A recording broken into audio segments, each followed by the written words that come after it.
Since the dawn of civilization, the powerful have conspired to twist the course of history to suit their own designs. Like puppeteers, a few shadowy figures could still be pulling the strings of destiny for billions. Those who cry conspiracy are usually mocked at, for sometimes the truth is so obvious it goes unnoticed. Are those merely paranoid fantasies cooked up to feed the appetite of paperback readers and web surfers, but which bear no relation to reality? Or are we living out some perfectly executed plan? Wars, revolutions, social movements, terrorist attacks. Everything is given an official explanation. But perhaps nothing is what it seems to be. Let's dare to unveil the incredible world of secret societies. Of all the secret societies we know of, there is one that stands out from the rest due to certain characteristics that make it especially menacing. Its treacherous tenets, the scandal and the paranoia they've unleashed, and more disturbing, the suspicion that since its creation, it has intervened in each and every major world event that has steered the course of history. The Illuminati of Bavaria, the most fearsome secret society in history.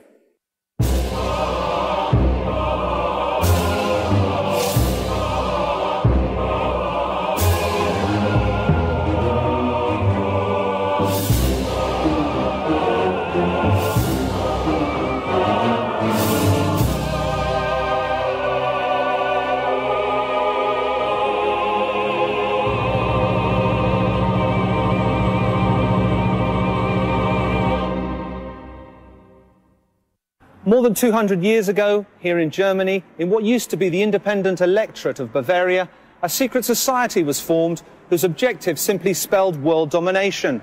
Its strategy to abolish all religions and governments in order to take control of humanity under a unified state, with no countries, no borders, and under the command of a single leader. Its name, the Illuminati of Bavaria. Perhaps you've never heard of them, or perhaps you have, and are familiar with some of the theories that blame them for all the bad things that have befallen us. Theories that intertwine verifiable facts with delirious conspiracy theories that run the gamut from the United States to aliens, but have a common thread in the founding tenet of the Illuminati, the creation of a new world order. And perhaps, and only perhaps, that great jumble of information and disinformation that today pervades the media is also part of a broader, sinister plan. The Order of the Illuminati was officially prescribed more than 200 years ago. But if we pay close attention to subsequent events, we shall find an alarming succession of coincidences that suggest strongly that they are still among us, and that their power, far from having waned, is still very much in evidence. To find out just how much is fact and how much is fiction, we shall start off by learning what history has to tell us about this mysterious order. Then we shall investigate what has happened since the order's demise. Finally, we shall draw our own conclusions. On May the 1st, 1776, Adam Weishaupt, a young canon law professor at the University of Bavaria, founded the Order of the Perfectibilists, also known as the Illuminati of Bavaria.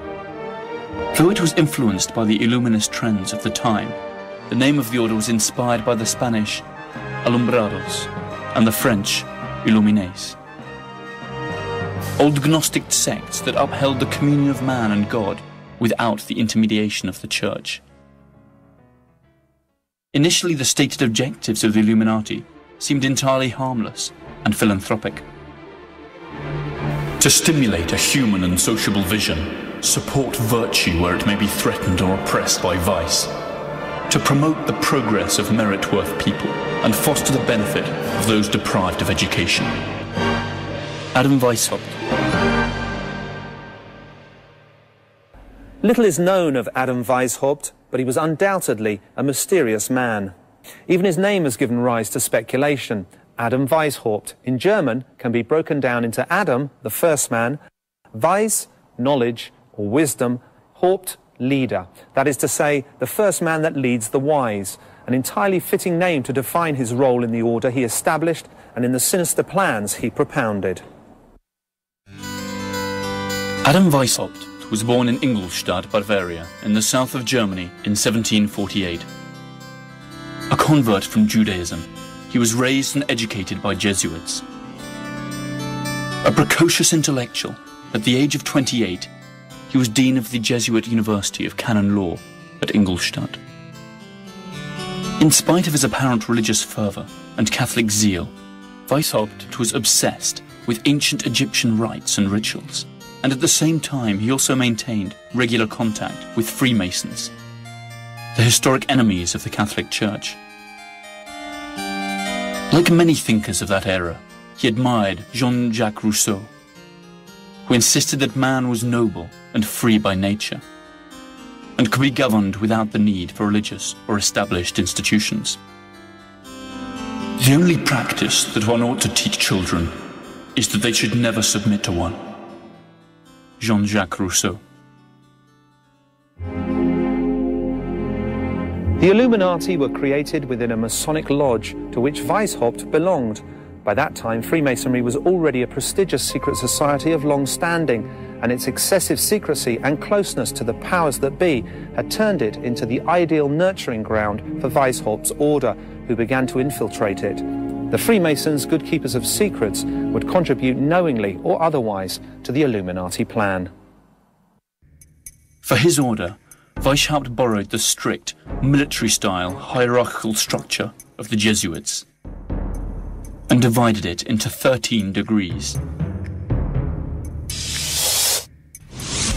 First level, nursery, preparation, novice, Minerval, Illuminatus minor. Second level, Freemasonry, subdivided into 2 orders, Symbolic Apprentice, Fellow of the Craft, Master Freemason, and Scottish, Illuminatus Major, and Illuminatus Dirigens.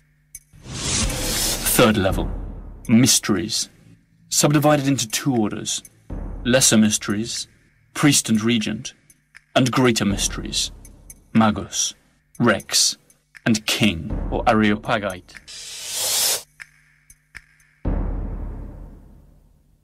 Curiously enough, the order was an incomplete structure. There were many minervals, but the higher hierarchies were never completely filled, and they only existed in Weishaupt's mind, who proclaimed himself king or Areopagite. Up until the year 1780, the Order of the Illuminati was only known within the boundaries of Bavaria. With the inclusion of Baron Nige, an enthusiastic Freemason reformer, new recruits flooded in. New academies for the Minervals were established and strict codes for secrecy enforced. The novices, or Minervals, did not know anyone in the order other than their instructor. If, after 3 years as Minervals, they were chosen to continue their training, they went on to become Illuminatus minor, and were permitted to know a little more about the real objectives of the order. Weishaupt designed for his order a complex system of codes and aliases that seemed to pre-announce a strategy that would allow them to continue working underground sometime in the future. The Illuminati became a true secret society within another, that is, within Freemasonry itself. It soon became clear that the true objectives of Weishaupt and his Illuminati went far beyond simple altruism. The order was symbolized as a letter O with a dot in the center. Everyone assumed pseudonyms inspired by Roman and Greek history. Adam Weishaupt, Spartacus. Baron Nige, Philo. Franz Xavier Zouac, Cato. Marquis of Costanza, Diomedes, and so on. Cities and regions also received coded Hellenic names. Munich, Athens. Frankfurt, Thebes. Bavaria, Greece. Letters were coded with numbers in the lower degrees, and with hieroglyphics in the higher degrees. Just 7 years after he had founded his order, Adam Weishaupt boasted of having more than 600 followers in Bavaria alone, and many more in the rest of Europe. The order attracted influential people, including nobles and members of the clergy. Paradoxically, active members of the Catholic Church could be found among the ranks of the Illuminati. Perhaps these recruits were open-minded members of the clergy who had been attracted by the order's modernizing and humanistic views. But it seems equally likely that the Catholic Church had decided to infiltrate the order in order to learn more about its true objectives. If this were the case, the results were soon plain to see. The order of the Illuminati spread across Europe like wildfire, and soon the powers that be, the Catholic Church and Freemasonry itself, tried to put a limit to its expansion. Adam Weishaupt went into exile and worked underground. His secret files exposed and his true motives discovered. But the Brotherhood had already dispersed, and all its branches were prepared to act anonymously and in utmost secrecy. In 1790, the Order of the Illuminati had officially ceased to exist in Bavaria, Prussia, and the other domains of which is now modern Germany. But perhaps their disappearance was little more than a charade. After all, a secret society is born to act in the shadows, and when it is discovered, it must die in order to go on living. The order itself could perish, but not its objectives. The Illuminati fire had started, and it would be unstoppable. To return to man his fundamental rights of equality and liberty, we should begin by destroying every religion and every civil society and finish abolishing property. Adam Weishaupt.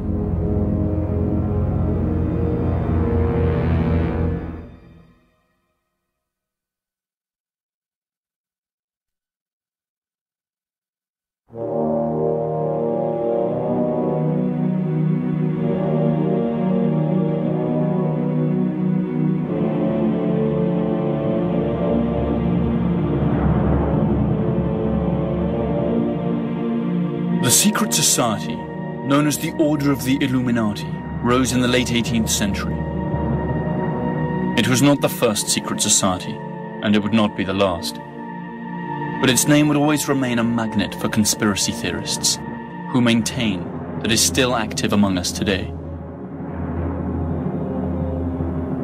5 years after the Order of the Illuminati was created, Baron Adolf Knigge joined its ranks. He was the man behind its fast expansion and its attempt to infiltrate all of Freemasonry.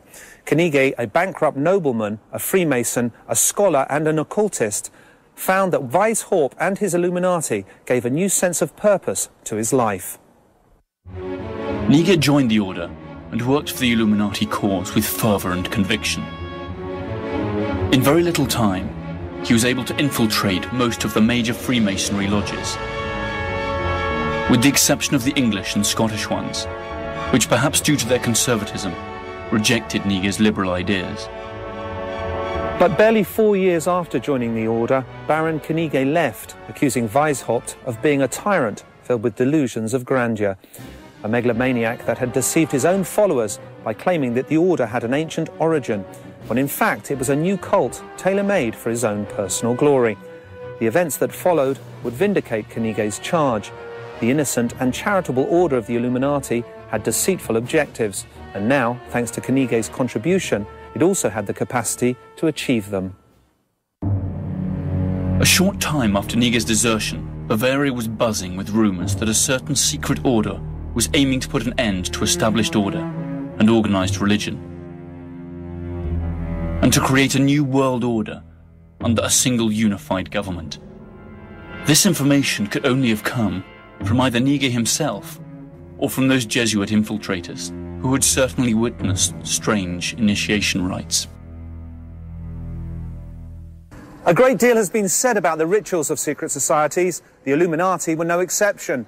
Perhaps the Jesuits who witnessed them decided it was time to act up. As a result of their testimony, the Catholic Church forced the Elector of Bavaria to ban the order. There were 3 rooms. In the last one there was a richly decorated red throne. On the other side there was a table with a red tablecloth, upon which lay the garments of the regent, a white leather cuirass with a red cross and a white cloak with another red cross. The candidate walks across this room dressed like a slave, chains hanging from his hands. And the regents say, "Stop! Only free men can enter." And the defenders respond, "He is free. He has fled from his oppressors to join the Brotherhood." The room was red and brightly lit. The provincial was seated on the throne, and the other regents were in the middle room. The first room was black. It was used for the preparation of the novice, and in the center upon a platform there was a human skeleton at whose feet lay a crown and sword. "What do you think of these sad spoils? Was he a nobleman or a peasant?" The correct thing to do was not to answer. The candidate received the explanation. The human condition is the only thing that matters. After that, the candidate took the oath. From a distance, these rituals seemed to be rather naive, and Weishaupt's objectives unobtainable, even risible. But if we continue to analyze the historical events that followed, our laughter might turn to a horrible grimace. In 1783, 4 professors of the Marianus Academy were interrogated at a court of law on account of their belonging to the order. All eventually admitted that the Illuminati abjured Christianity, defended sensual pleasures, liberty, equality, and the right to commit suicide. The confession was made public and caused a tremendous uproar. How much had the heretics infiltrated the society? What was the reach of their plans for world domination? Who really were these enemies of church and state? The Elector of Bavaria intended to eradicate this evil as he perceived it, and passed a law prohibiting every kind of secret meeting, a measure that, unfairly or not, affected all of Freemasonry. Finally, by means of another law, he banned the Illuminati altogether. In 1786, the home of Illuminati lawyer von Zwack was raided and various papers and correspondence seized.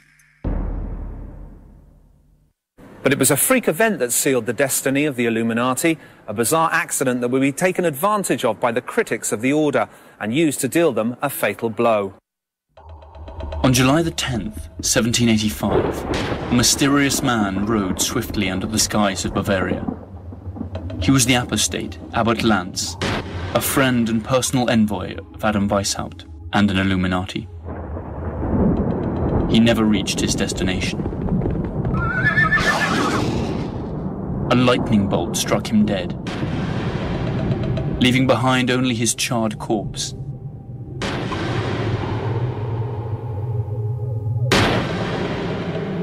Curiously, the papers that he carried were not affected by the fire. When the authorities went through his sack, they found letters and documents that further incriminated the members of the order. Thus Weishaupt could not avoid the disclosure of his true objectives, together with confidential information about his order's most important members. His plans for world domination and the abolition of the state, religion and private property, all penned in his very own handwriting, had come to light. Thus began the Illuminati panic, never to end. The episode of the lightning-struck rider sealed the fate for the Illuminati.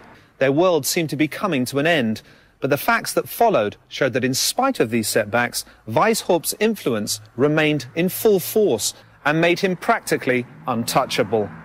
In 1785, Weishaupt was dismissed from his university and expelled from Bavaria.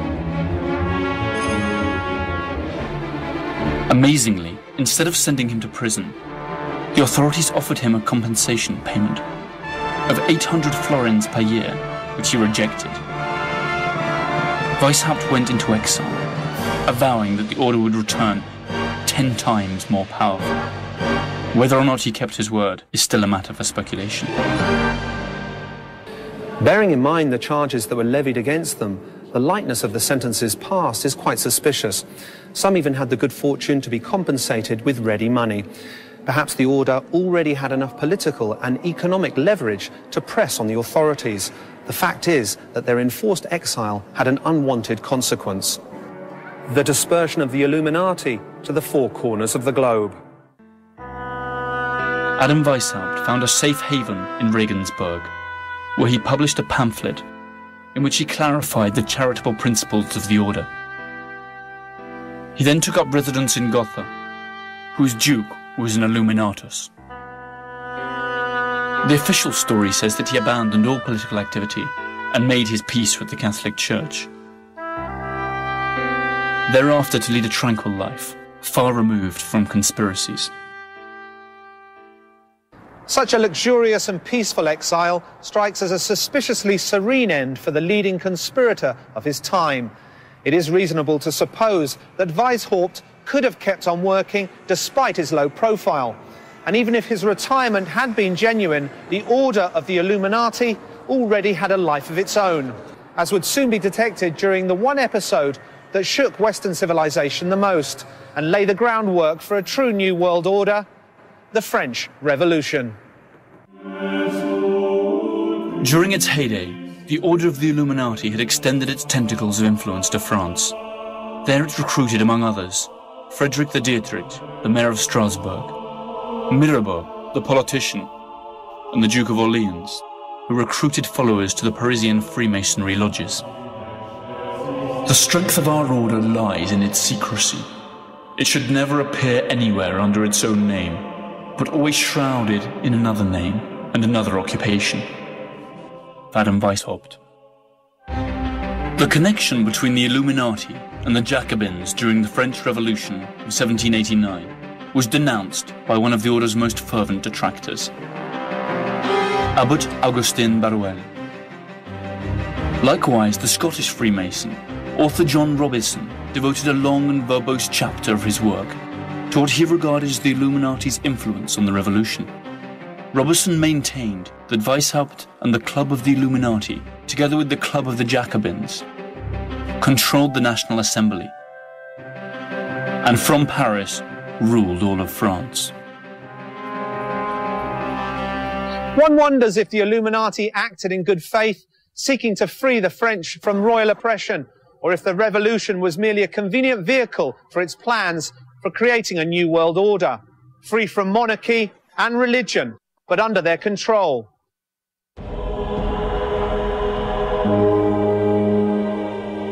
Little more is known about the order, since all the files related to it were conveniently destroyed during an Allied bombing of German cities during the Second World War.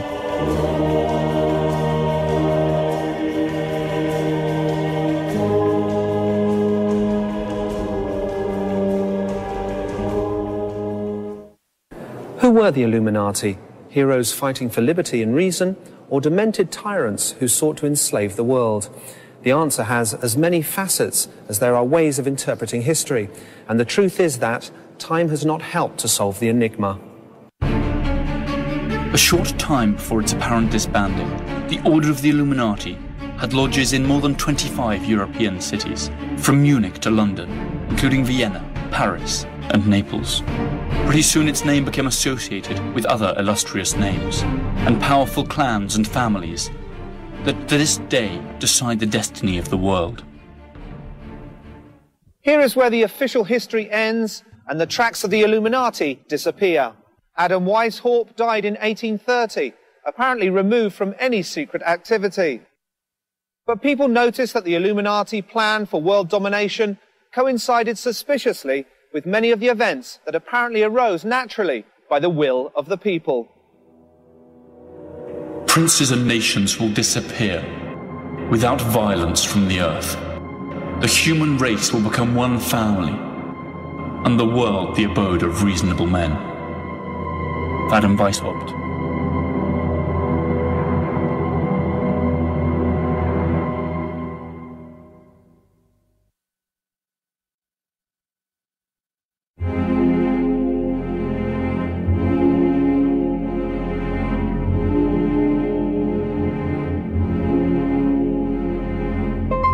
Up until its apparent dissolution in 1790, the Order of the Illuminati boasted members in all the important European cities.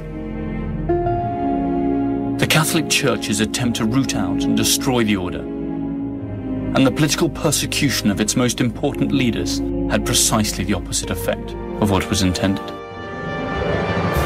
The Illuminati was scattered to the four winds, and in the shadows they moved like fish in water.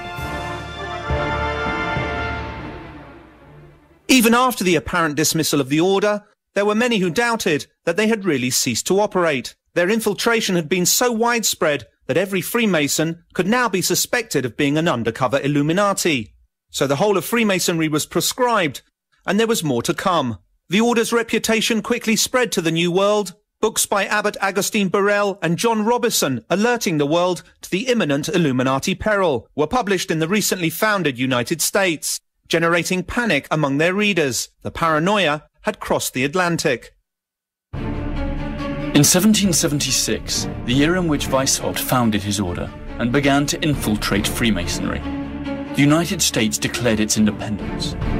Many of its founding fathers were Freemasons. It is not known if some of them were subsequently recruited by the Illuminati. What is known is that many American religious communities felt threatened by the freedom of worship guaranteed by the new Constitution, which they denounced as part of an Illuminati conspiracy. In 1798, when the second president of the USA, John Adams, established May the 9th as a day of fasting and worship to implore the heavens' mercy and blessing for the imperiled nation, fingers were pointed at the order founded by Weishaupt, and a wave of panic flowed across New England.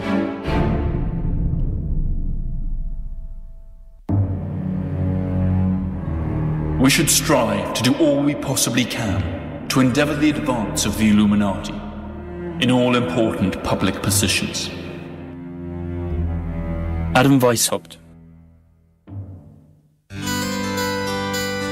In Boston, Reverend Jedediah Morse dedicated his sermons to the Illuminati threat.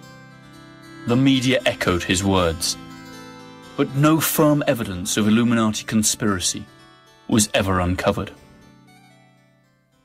An immensely vast, rich and potentially powerful country where the practice of Freemasonry was widespread and accepted was certainly a fertile land in which to sow the Illuminati seed. Up to what point was the Illuminati panic of New England exclusively based on absurd conspiracy theories promoted by zealous religious leaders? It was none other than Thomas Jefferson who, after reading Abbot Barrowell, came out in defense of Adam Weishaupt. In 1800, Jefferson wrote to his friend Madison, "Adam Weishaupt believes in the indefinite perfectibility of man. He thinks he may in time be rendered so perfect that he will be able to govern himself in every circumstance, so as to injure none, and to do all the good he can, to leave government no occasion to exercise their powers over him, and of course to render political government useless. This, you know, is not far removed from our own ideals." Jefferson's main opponents, the Federalist Party, founded by Alexander Hamilton, proclaimed that Jefferson, as well as the Democratic Republican Party, were all controlled by the Illuminati. Nothing was ever proven. Jefferson's party is the forerunner of the Democrats and Republican parties that today take turns to govern the USA. The Illuminati paranoia faded out in the 19th century, but almost 100 years later, it was reborn, stronger than ever. In the early 20th century, English right-wing writer Nestor Webster stated without offering any proof that since 1786, a lodge of the Order of the Illuminati had become established in Virginia and 14 other American cities. According to her, this had given rise to a hidden theocracy of Jews, Kabbalists, Masons, anarchists, Illuminati, occultists, and heretics. With her ignorance and racism, Nestor Webster contributed to a renewal of interest in the order she manifestly abhorred, and formally introduced anti-Semitism as an important element in conspiracy theorizing. Sadly, no conspiracy theory is worth its salt if it does not include the Jews in it. The writings of Nestor Webster may have stoked the flames, but the fact remains that long before that, and long after, theories of world domination have always included economic power, especially international banking, an activity that is often exclusively and mistakenly attributed to Jews. And the Illuminati conspiracy was no exception. Many authors of supposedly serious history books uphold the idea that international banking is in the hands of the Illuminati Jews, who for centuries have financed both sides fighting wars in order to create anarchy and chaos, a state of affairs that would, in their view, inevitably lead to a new world order, which the Illuminati would come to control. The bête noire of these conspiracy buffs is the Rothschild clan, immensely powerful and conveniently Jewish. History tells us something different.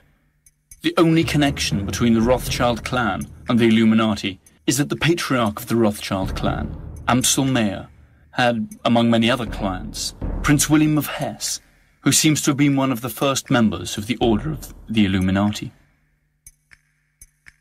Though it's true that the Rothschilds, in common with almost all European bankers, financed wars and revolutions, this activity, though morally questionable, does not constitute evidence that they were world conspirators or Illuminati. There is no proven connection between Jews and the Illuminati. However, in the early 20th century, another English writer, Lady Queensborough, proclaimed and denounced the existence of a global conspiracy in which Jews and the Illuminati played a key role. Her books, though poorly researched and devoid of proper evidence, were widely read at the time, a period which we should not forget coincided with the rise of Adolf Hitler and the slaughter of 6 million European Jews, among other victims. In spite of the conspiracy theories that link Judaism, international banking, world domination, and the Illuminati, Weishaupt himself wrote, "Jews, pagans, women, monks, and members of other societies are excluded from the order." The vast majority of Illuminati were Christians by birth. Many of them were drawn from the nobility, and were even clergymen. Women and Jews were only to be accepted in separate lodges and academies. In spite of this, it has frequently been claimed that the protocols of the learned elders of Zion, an anti-Semitic rant drawn up by the Russian Tsar's secret police, is in reality the literal transcription of a discussion of Illuminati Congress, where a group of Jews outlined plans to take over the world. Adolf Hitler used this libel to stoke hatred against the Jews, and even denounced a Jewish Masonic conspiracy. The curious thing is that many of the very same authors and conspiracy hunters who attack Jews and Freemasons do not hesitate to accuse Hitler himself as a covert Illuminatus, together with Stalin and Marx,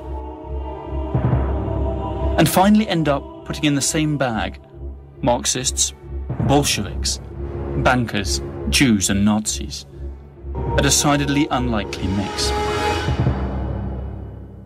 Jews have not been the only ones to be singled out. The Illuminati have also been linked to a larger or lesser degree with whatever bogeyman persecution mania the human mind can concoct. Terrorists, demons, even extraterrestrials. And it is here where information blurs into disinformation. In 1976, a writer named Des Griffin tried to revive the belief that the origin of the Illuminati is the rebellion of the Lord's angels and the expulsion of Lucifer.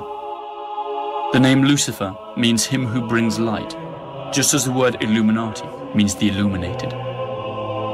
A thesis that not even Weishaupt himself could have dreamt up.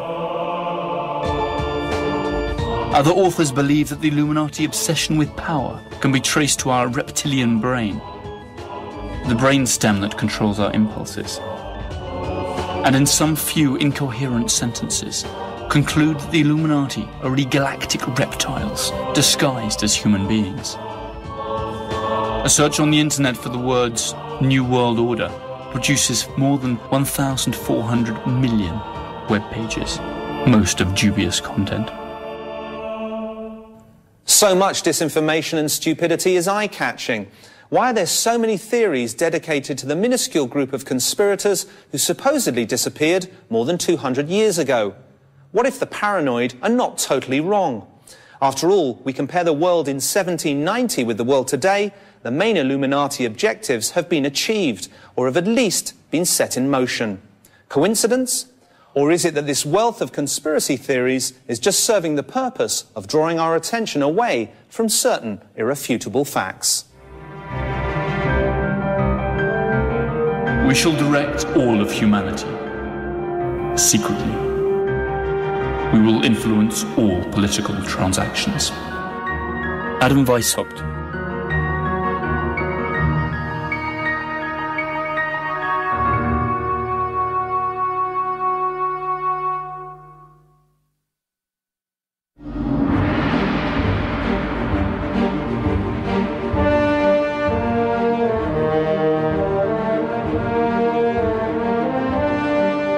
Since its dissolution in 1790, up until the present day, the Order of the Illuminati has been the prey of choice for a legion of conspiracy hunters. Most of the accusations are downright hilarious. Satanic cults, scientific experiments in parallel dimensions, contacts with aliens, and all of the above simultaneously. So much disinformation helps conceal certain historical facts that chime perfectly well with the original Illuminati plan to generate a new world order under their control.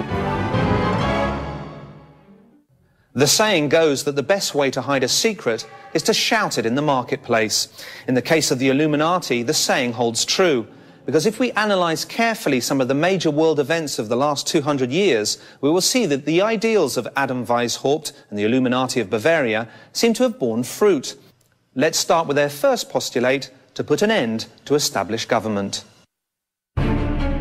Since the creation of the Order of the Illuminati, the European monarchies have indeed lost all real power. Most modern countries are now constitutional democracies. And those which still have royal families use them as mere ornaments of power or as tourist attractions. The Bolshevik Revolution not only put an end to the Russian monarchy, it also abolished private property, another of the Illuminati ideals. The resultant Soviet Union also complied with another Illuminati objective, soon implemented by every Western nation, to establish full, equal rights for men and women. Let us speak now of the second postulate, unification under a single world government.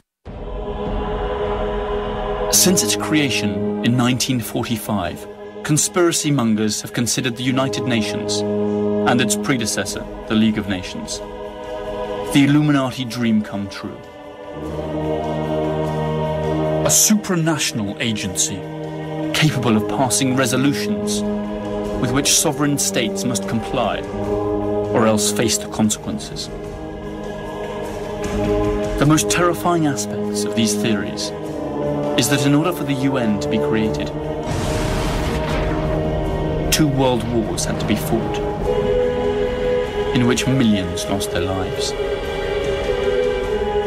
Conspiracy theorists will say that the wars were just part of an Illuminati plan to lead us to where we stand today. Above all, the truth remains that Weishaupt's first postulate of creating a new world order under a unified government is closer to becoming true today than it was 200 years ago.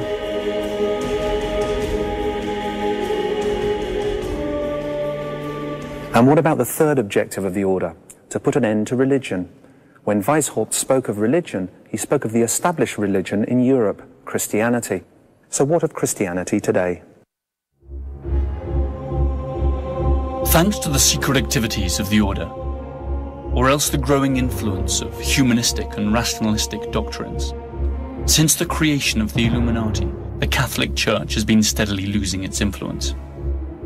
Science and reason have encroached on the territory that was once ruled by faith, and today religion occupies a limited space in our lives compared to what it had 200 years ago.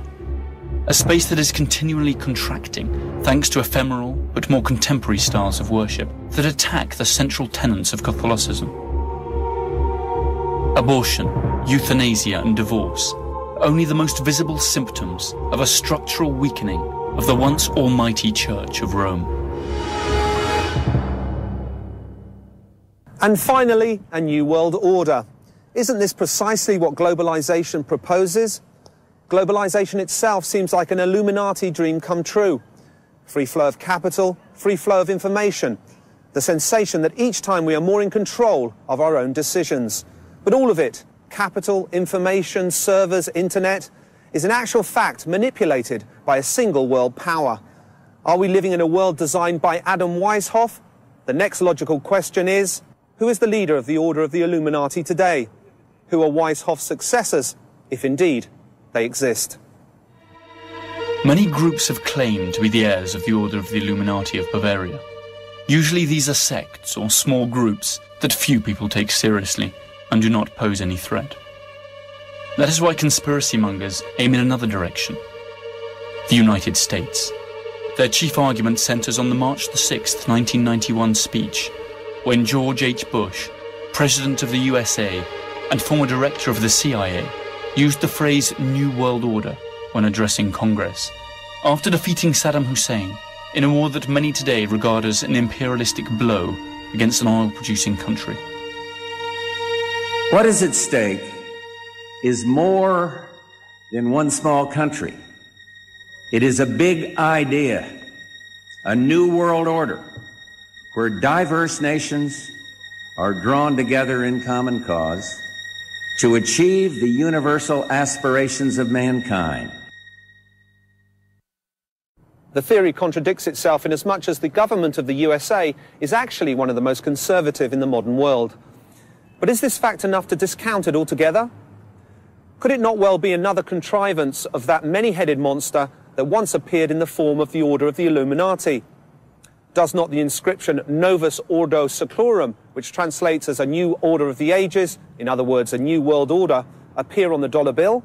Were not most of the founding fathers Freemasons, along with many of the prominent public figures who followed them at a time when Freemasonry was infiltrated by the Illuminati?